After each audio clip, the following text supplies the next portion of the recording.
Hello বন্ধুরা, দেখো আজকে আমি বাঁধাকপি কাটতে বসেছি। তো বড়মাসে বাজার থেকে বাঁধাকপি এনে দিয়েছে।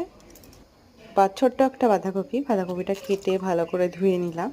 ধুয়ে মিডিলে 4 ভাগ করে নিলাম। এবার আস্তে আস্তে কেটে কাটছি।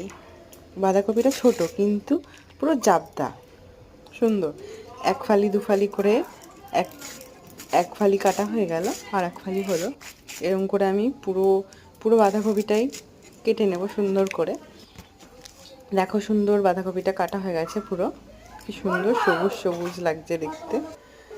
আর এদিকে কাঁচা টমেটো, সিম, পাকা টমেটো সব কুচিয়ে আমি পিস পিস করে কেটে আমি দিয়ে দেবো। কাঁচা টমেটোগুলো কত সুন্দর লাগছে দেখতে।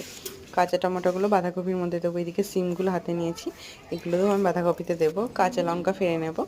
আর এইদিকে পুরো বাঁধাকপিটা আমি কেটে রেডি করে নিয়েছি। দেখো